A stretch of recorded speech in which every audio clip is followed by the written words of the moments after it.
So we must do two things, two great things together, to encompass that enormous new view that lies before us, but to encompass it within the framework of science, to see it within the whole categorical framework of science, and to see that these two are not separate, but that they are wedded.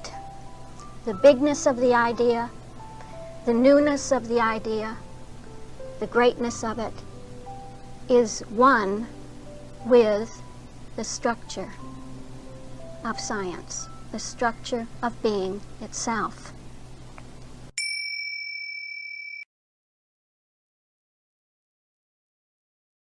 So while we were turning the diskette, worlds have taken place. And Inky, you were saying about the face of the deep. What a rich term that is, huh? The identity of the deep, the form, the texture, the outline, the color, everything that defines the face of deity, huh? And somehow when we look at this matrix, we feel that we're doing that in some way, defining and looking at the face of the deep, and the movement, the spirit of God moving on itself. That's the calculus moving on itself, how it moves on its own face, how it considers its own identity, how it knows its own identity is only through the calculus. And you can see that just simply talking about these categories is so rich. To my sense, it's rich, it's simple, it's so simple. And yet, because you touch the deepest categories, there's a richness beyond, all else, isn't there? That's the face of God that we're looking at. The deep things of God. Yeah. And so now we're going to see the word as Christianity, that this is the pure demonstration. What is the pure demonstration of the word is really life and truth. You have now coming out of that order, which has brought forth identity, now is appearing the line of the word. And this outcome of life and truth is an outcome without limitation. There's no limitation to what the word as the Christ brings forth on the basis of the word as the word. It's an infinite realm of the word, a field of the demonstration or the self-expression of the word as the Christ. Meaning really that there is unlimited translatability in the word as the Christ. Can you hear how simple that is, how natural that is? And if you have unlimited translatability, you have an infinite realm, an unlimited realm to hold that, to contain that. And this is the demonstration of the line of spirit, of a spiritual line, the line of the word. It isn't a linear line, merely a linear line. We can think of it as a linear line from mind to love, and think of it as a sequential movement from mind to spirit to soul, principle, life, truth, and love. But the result of it is non-linear. This line fills the universe. It fills creation. It is creation. And so that outcome is revealing a spiritual line of light. It's a line of light that appears in absolutely everything, every field, every discipline, every individual consciousness has this line of light within it. And that line is nonlinear. So it's a line that's spiraling, that's causing there to be a spiraling upward, an ascension. That's why there's an ascension in everything in this world. Don't you see it in every field? There's an ascending way. The idea of that field is the idea of the principle of that field is ascending, is getting higher, drawing nearer and closer to the one principle and the one idea. The true idea of the one principle. That's a spiritual line of light, a line of creation, and so that the primal order of the Word, as the Word leads us to, through the Christ translation, to a line of light, all bringing out the infinite individuality of the Word, the infinite individuality of that Word of life. In the word order, everything climaxes, John Dorley says, in life. It all circles around life, centers around life, as though life were the star of that order.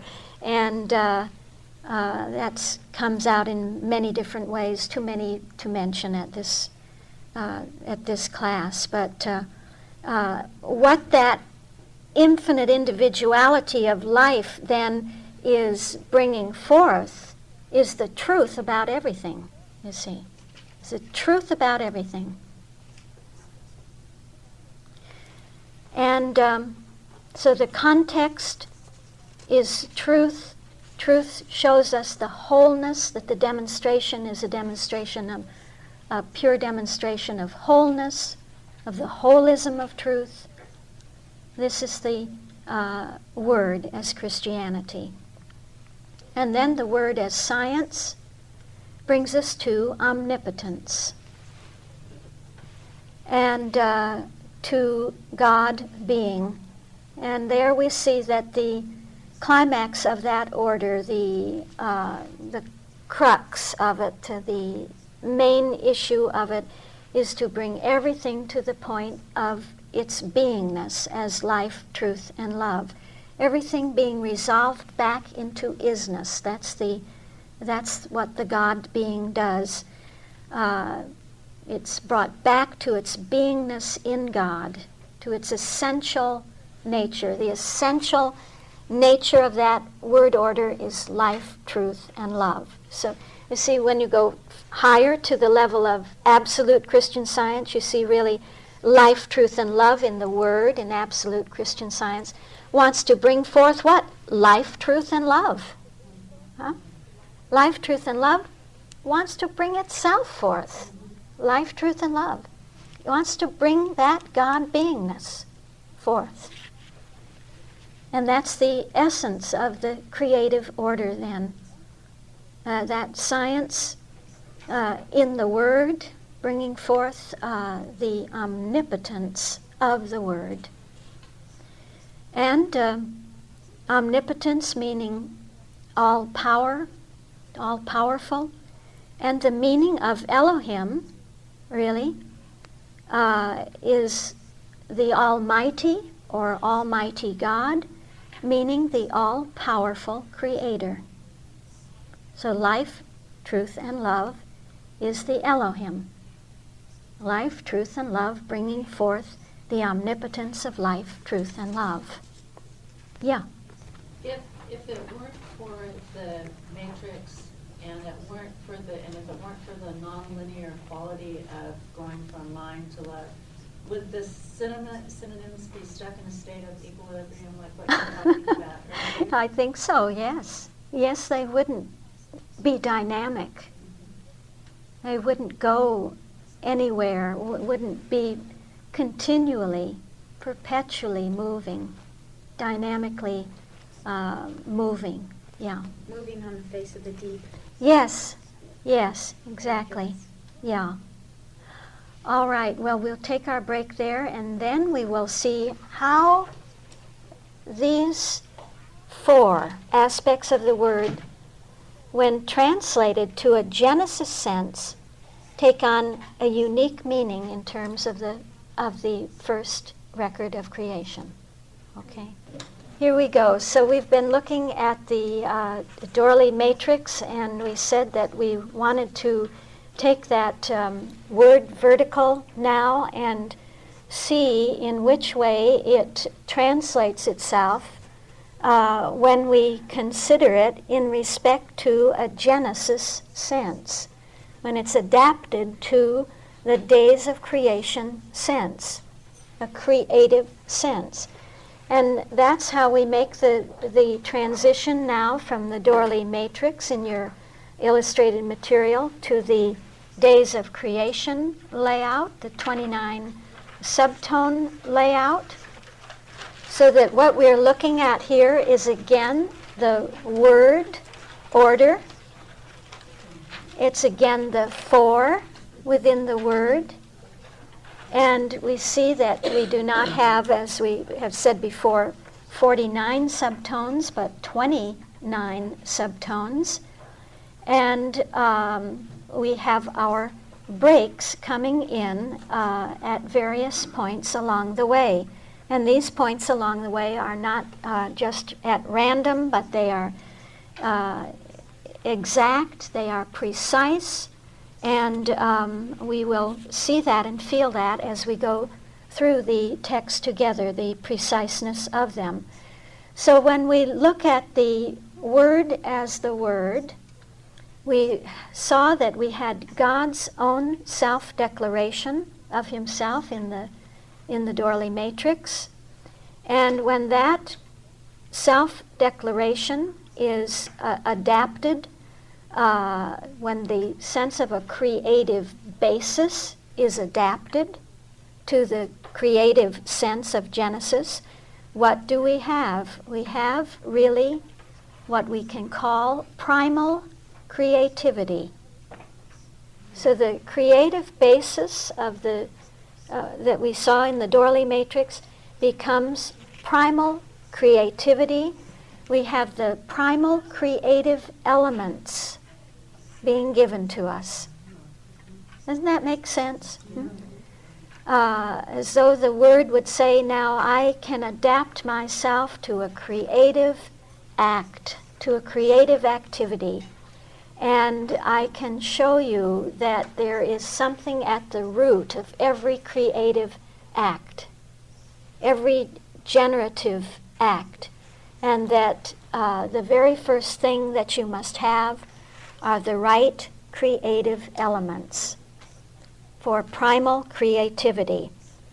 And so we will find that from mind as mind, see, beginning with mind as mind, to soul as spirit, we are presented with those creative elements. So what do we cover then? We cover from mind is mind, therefore mind is spirit, mind is soul. Spirit is mind, spirit is spirit, spirit is soul.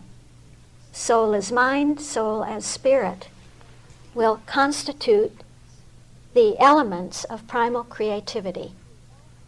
There we have the light of the first day, we have the firmament of the second day, and we have the dry land, the earth of the third day.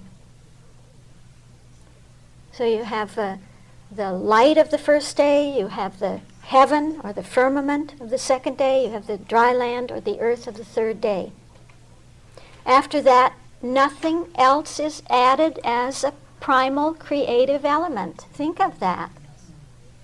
With just those elements, everything comes forth then. So this is word as word.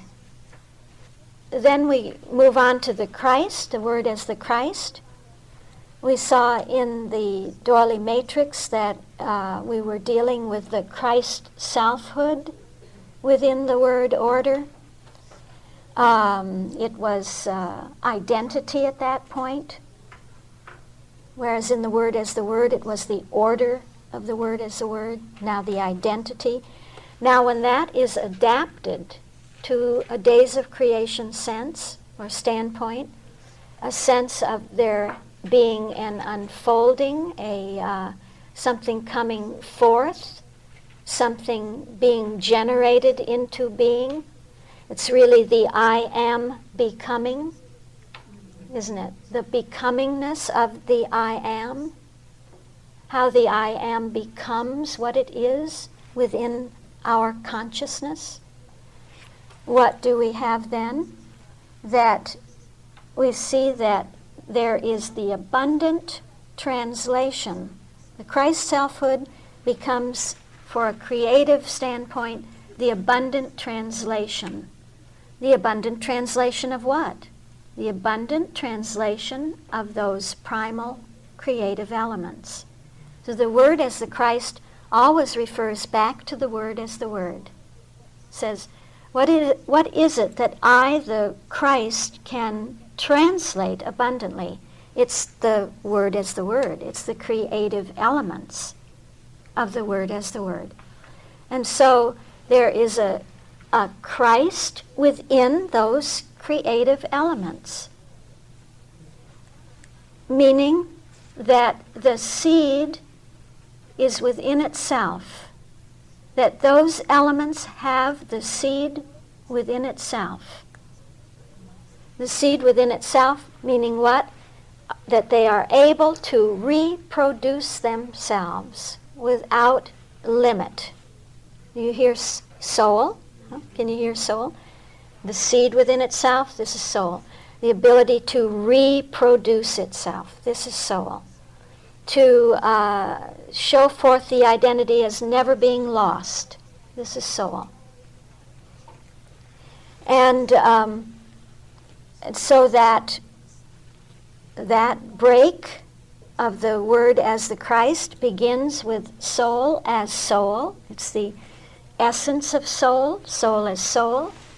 Here in blue you have all those subtones that belong then to the Word as the Christ, beginning with soul as soul, soul as principle, soul as life.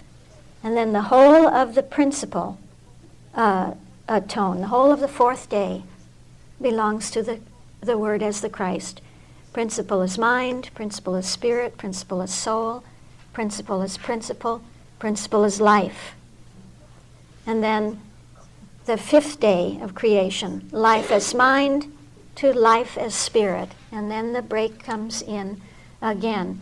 So we're going to see there that there is an abundant translation of those primal elements, that there is no limit to the translatability of the Word as the Word. And then coming to the Word as Christianity. And you can also think of this, the Word as the input. If you want your cybernetic feel, or the terminology that is closely allied to cybernetics, that the Word as the Word will always be the input, that primal creative elements are the input for creativity. What is the processing? The processing is what the Christ does. It translates those elements abundantly. What is the outcome then? The output of Christianity is the translation from the Dorley matrix, where we saw a pure demonstration. Now what we see is really that there is the multiplication and the dominion of the idea being brought forth. That this is the result of the abundant translation. That the demonstration in the days of creation sense is the multiplication of the idea. So every idea, every identity that is brought forth from those fundamental creative elements has identity, is self-reproducing, is unchangeable, and each one of those unchanging identities is able to multiply itself. So you get the infinite multiplication of the idea of ideas and the dominion of ideas. So here we have... Dominion science, or are we still in Christianity? This is Christianity, yeah. This is Christianity. And it's where you have the be fruitful and multiply. Man finds his dominion over creation. It's a sense of the mastering of the realm of creation, man being the crown of creation. This is the dominion of Christianity. And there you see in the magenta color how we pick up the word as Christianity at the point of life as soul, right? So life as soul, life as principle, fifth day. And then going into the sixth day, truth as mind, truth as spirit, truth as soul, and truth as principle all constitute that ground. Each of those subtones is bringing out this sense of the multiplication and dominion of the idea. And then finally we come to the word as science, which in the Dorley matrix was the God being. It's a feedback sense, cybernetically speaking, that everything comes back to the point of isness. In the sense of God being, we saw that everything was brought back to the essence of the order, the essence of the word order as life, truth, and love. And here we pick up life, truth, and love, but mainly picking up life from the standpoint of truth, so that the accentuation, the main accentuation, will be on the sixth and the seventh days of creation, which will show us the wholeness of creation, the completion, the completeness of creation, the infinity sense. So creation is brought back to its highest standpoint in science. It feeds back. You get a feeding back, a spiraling back, and up again to feed in as a new input. You see that every time that creative word is fulfilled and completed, that it doesn't just stop, but it becomes a new basis of input for the next consideration, the next experience of that creative loop. So the seven never come to an end, don't they? You maybe heard the student who said, "I've done the seven." I've done the days of creation. But they ain't done with you. So the seven become a creative loop because of science, because of the four, because science constantly feeds back to the input, feeds in new input, and the result of this is that spiraling upward.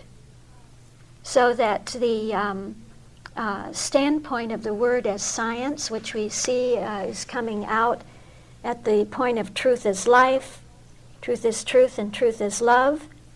Love as truth and love as love is showing us the sense of perfection and completion, rest and peace in that creative act, and the fact that these are not end points, they are not stopping points, but they are a new dynamic input.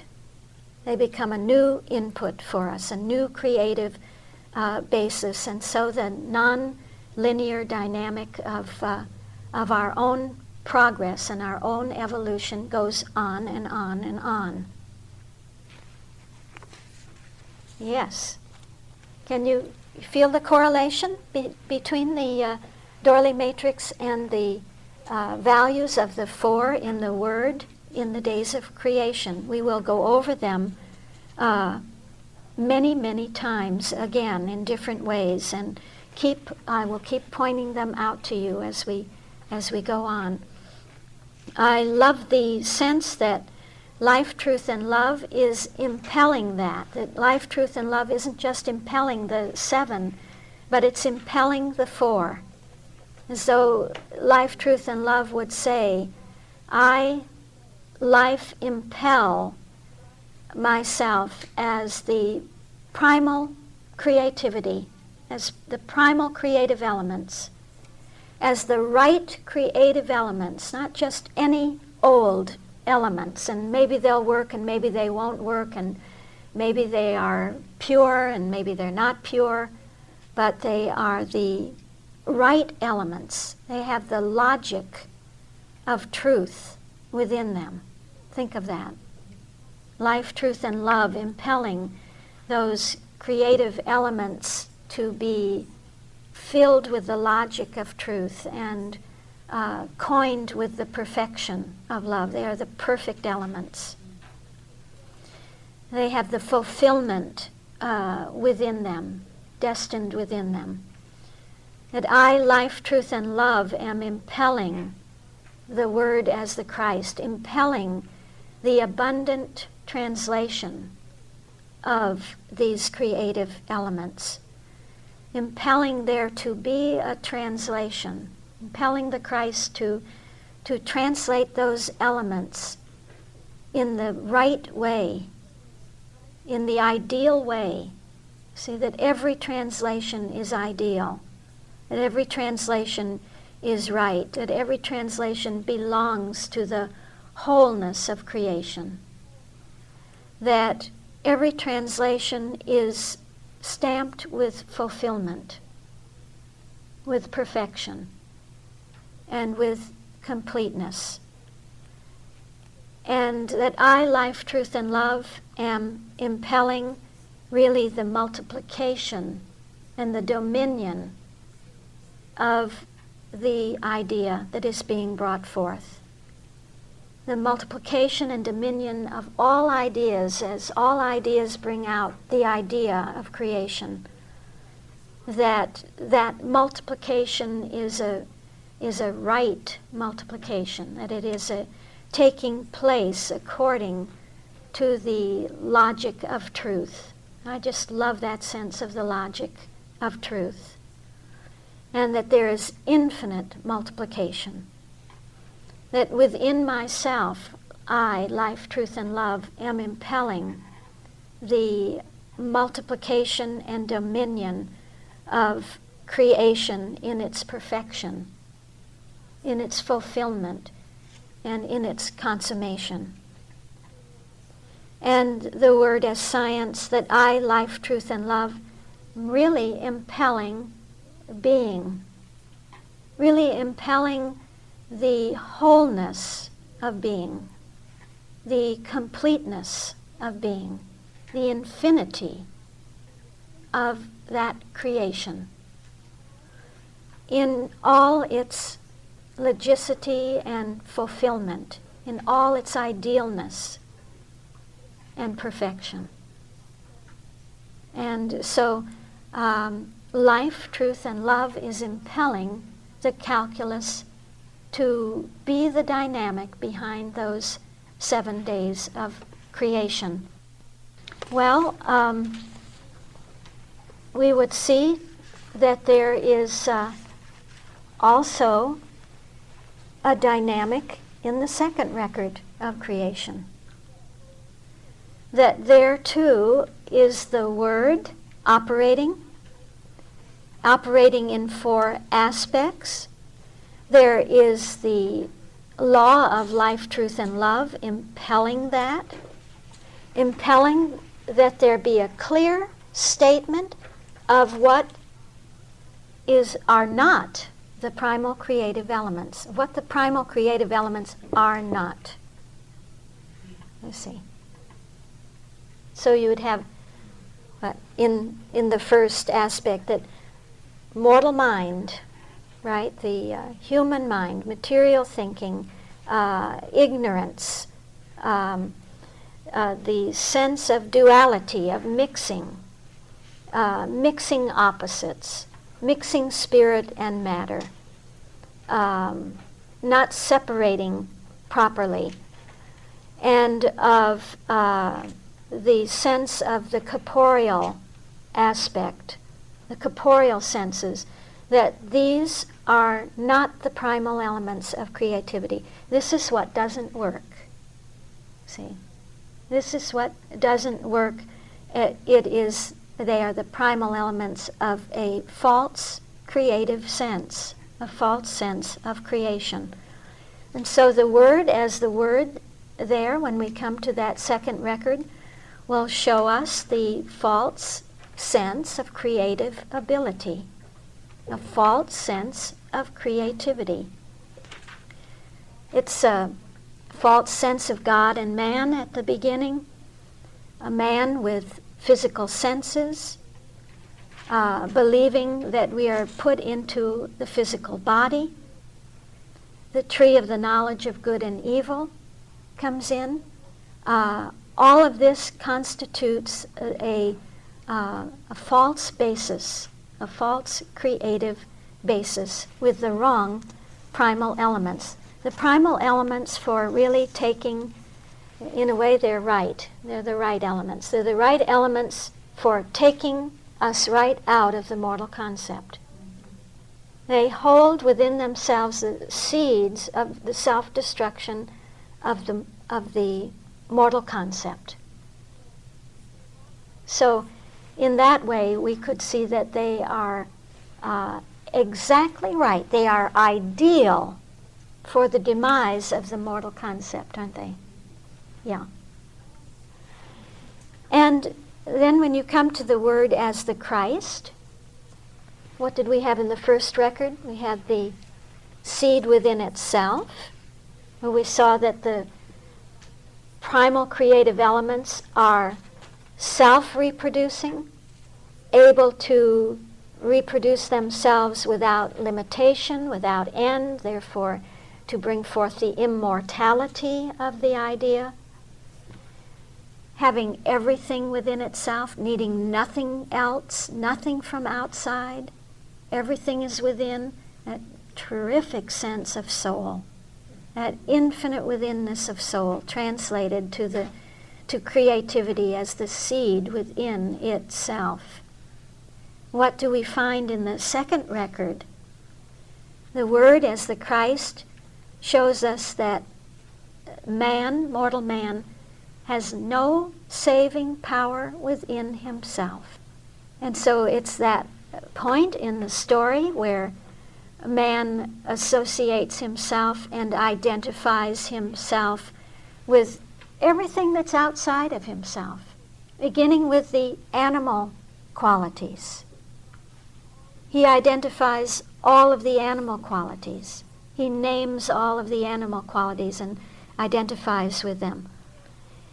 He feels that he needs something more, that he's not complete within himself, that he doesn't have the seed within himself. So it's where he feels he needs a helpmeet, so he's looking always outside to find that which should be within us, that which should be the seed within itself. Can you hear? It's the exact opposite.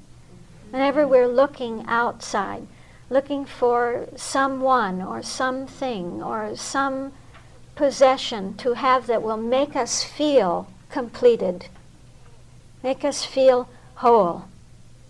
And so this becomes a kind of a self-mesmerism, and we have Adam then falling into a deep sleep, falling into the Adam dream, during which time a rib is taken out of Adam. So a part is taken out of Adam, and it's as though that part has to be taken outside and then brought back, and he weds himself to that which has been taken outside of himself. It's just all the opposite of that infinite withinness, that seed within itself, that says you have everything within yourself. You have infinite gender within yourself. You are complete within yourself. and that you can only relate to another by virtue of your own wholeness, your own selfhood, the wholeness of your selfhood, the completeness of your selfhood. So we get the very opposite of that. So we get woman, it's a false sense of woman, but okay, it's the first faint appearing of woman coming in. Whoa, man. Woe to you, man, and she gives him a lot of trouble at the beginning. Yeah, a lot of trouble. And it's all built in. It's built in. And so we see that it's the opposite of that abundant translation of having the right basis, the right creative elements. It's building on the wrong creative elements and looking always for something else, looking for that other piece, that missing piece. And it's all to do with pieces and parts and fragments and the fragmenting of everything. And so we get then a sense of the word as Christianity coming in, the outcome.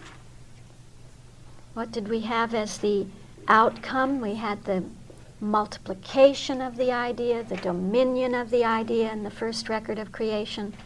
And what do we have in the word as Christianity in the second record? That on the basis of the word as the Word and the Word as the Christ, on the basis of a false sense of creative ability, false creative elements, and the fact of the incompleteness of those, the sense of man always looking outside of himself, what results is a life of devastation, of demoralization, of sorrow, of condemnation, of emptiness, that they saw that they were naked, their own nakedness. You see the nakedness of this concept, the nakedness of the mortal concept. And this is success. To realize, to have your eyes opened, their eyes were opened, is a measure, a touch of the success of being able to see the emptiness of the mortal concept. And so there was the question, where art thou? Where are you? Where is your consciousness? See, you feel the truth sense coming in? Why did you do this thing? And then the whole issue of the serpent beguiled me, and it's a beautiful story. It really is. The wrong sense of serpent. Yeah. And that Adam is condemned to till the ground. And you get really that false sense of the true multiplication and dominion of man. And finally, it's all brought back to the word as science. In the first record of creation, what did we have? We had really the sense of the completeness and the wholeness and the infinity of creation. And in the word as science in the second record, we see that the whole mortal concept is brought to the point of mortality, of self-destruction, of doom, of nothingness, that it actually goes out. The mortal concept goes out. And in that phase of the word as science is where you have Eve bringing forth Cain. You have the bringing forth of mortality, bringing forth Abel, Cain slaying Abel, the curse of Cain, the going out from the presence of the Lord, and Cain finally dwelling in the land of Nod. being completely expelled from the presence of the Lord. So when we see that, it sounds, we hear all these things and we think, oh gosh, I don't want to hear that. But it's a beautiful, beautiful story of what happens to the false hypothesis, to the hypothesis that we hold that there is any other reality but the reality of spiritual creation, the reality of the first record of creation. This is what goes out from the presence of the Lord. So that's the word as science, the 4 in the second record of creation. And what I'd like to do tonight is to quickly go through the 7 days of creation and the 7 stages of the second record in a parallel way, comparing them one by one, in a general way, so that we get a kind of a thumbnail sketch overview of those 2 records. And then tomorrow we will begin the more in-depth look into the 29 subtones, or we could say looking at those 4 great aspects of the Word and how they embrace within themselves those 29 points of intersection to bring out the true sense of creation. Okay? All right.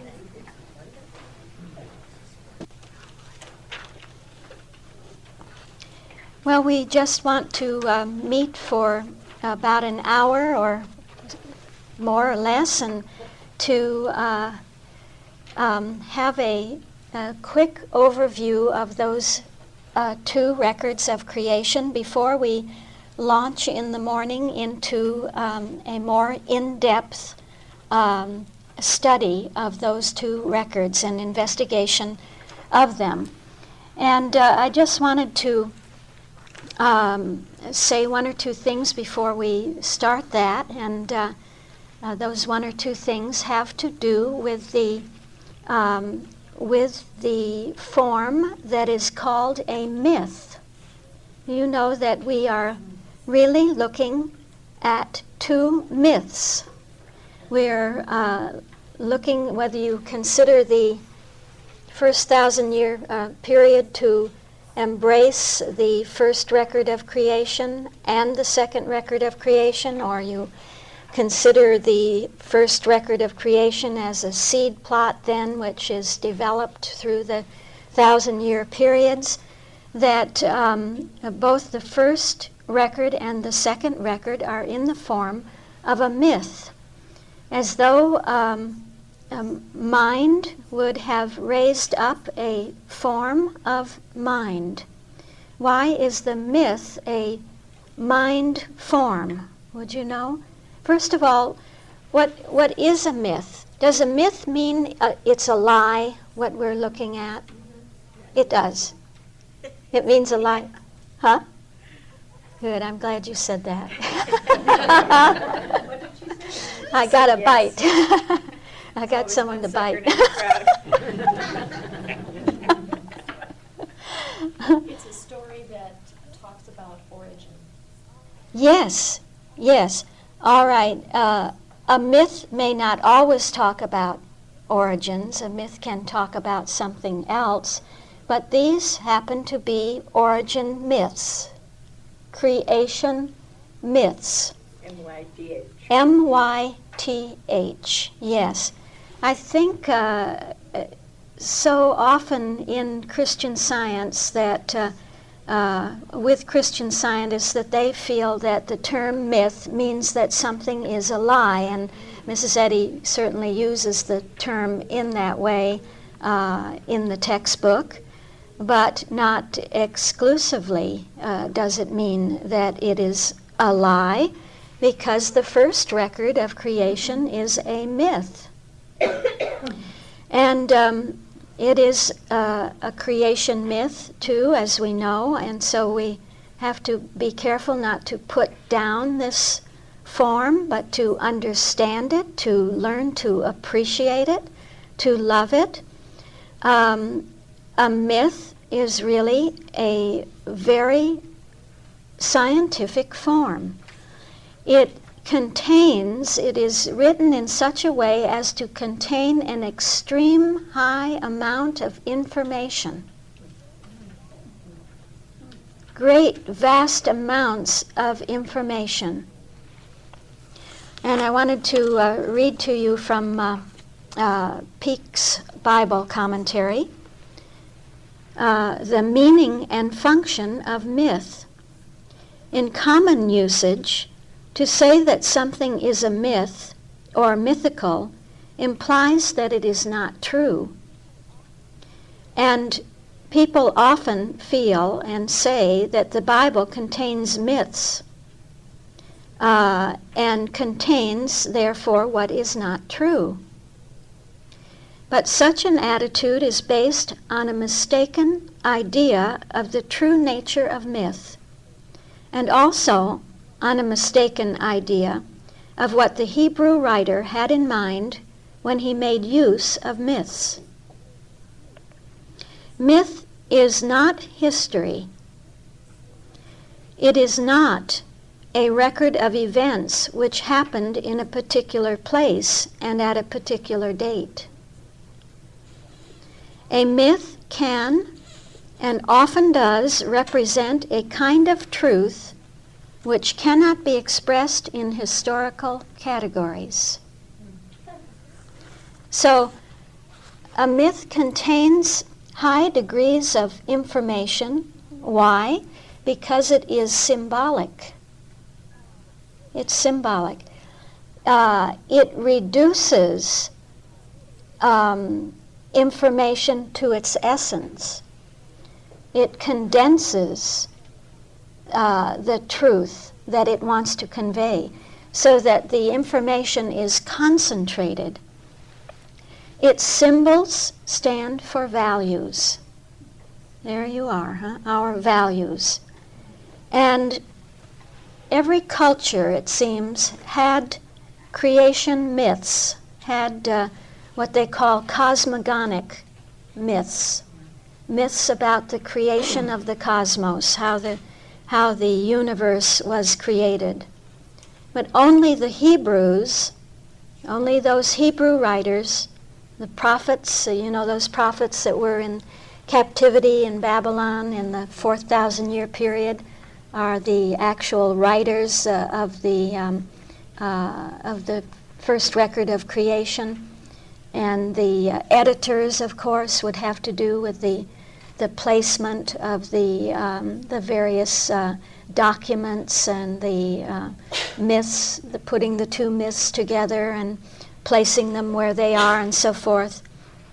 And it was their spiritual sense, really, that could intuit and were able to discern those symbols and those values that were the most essential symbols and values in being. Think of that. Able to intuit the divine symbols, the essence of reality. See, everything was a question of reality, is a question of reality. What is real and what is unreal. So right at the beginning of the Bible, through those two myths, they were able to state those values that were real and those concepts that were unreal. And so they discerned really law. You see that such a myth conveys a law. You hear mind, don't you? You have a creation myths, you have cosmogonic myths, you have origin myths. Creation, an idea of mind; origin, an idea of mind. The sense of conveying a law right at the beginning of everything, to state the law of mind, from the standpoint of mind, to be able to present the law of creativity, the law that explains what the values of reality are, what the nature of reality is, how that nature operates, how it works, how it has within itself the Christ idea, namely the ability to overturn and to uncover that which is unreal, as well as to state what is real. So you have all of that being embodied in those myths, and we don't expect to ever hear anyone disparage the form of a myth again. I think it's a beautiful, beautiful thing, that true sense of a myth, to be conveying something that's not historical, but spiritual, a deep spiritual reality. And you know that for millennia, I was going to say hundreds of years, but really for thousands of years, mankind has been trying to decode this days of creation, this myth, not understanding that it is a myth, not understanding what role it is playing as a myth, but trying to attribute to it something that actually happened physically in time and space, trying to define what a day is. And so you have amongst the theologians and philosophers and pardon? Mathematicians. I don't know whether they're on that list or not, are they? Trying to figure out what a day is. And you need only go, for instance, to the internet and begin to research. Just put in days of creation, and it's slim pickings in there as far as anything that is worthwhile and tangible and meaningful, because there's all of this hubbub and bickering back and forth. What is meant by a day? Is it a 24-hour day? Or do they mean that a day is longer? Is it a longer period of time? Because after all, Peter said, 1 day with the Lord is as 1,000 years, and 1,000 years is 1 day. And so they tie it all in with geology and with the theory of creationism, and so you have the creationists, and you have the evolutionists, and you have the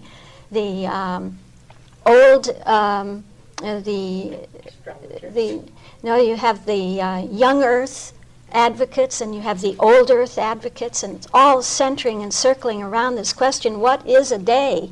What is a day? Only in Christian Science do you find out what that day is.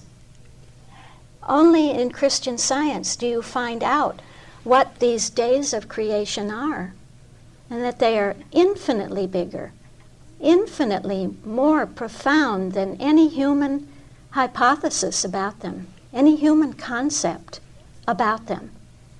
But you know, to look at the counterfeit makes you love the value, the reality, the fact. And that's exactly what happens when we look at the second record, that as we see what is happening in the second record, we begin to see the first record in a whole new light, in a whole new sense of appreciation. So to see how misunderstood and misinterpreted Genesis is, the two records are, by theology and by all of these philosophers and investigators of that issue. To look into that gives one such a great appreciation of what we have been given in Christian Science and in the textbook, that explains to us the deep underlying law of the Word, which explains to us the law of creativity and what creation is. And that this is governing really the whole the whole evolution of mankind's consciousness, the whole evolution of consciousness is patterned by those days. Are we not graced to know what they are and what a day is? That irradiance of life, truth, and love. Okay.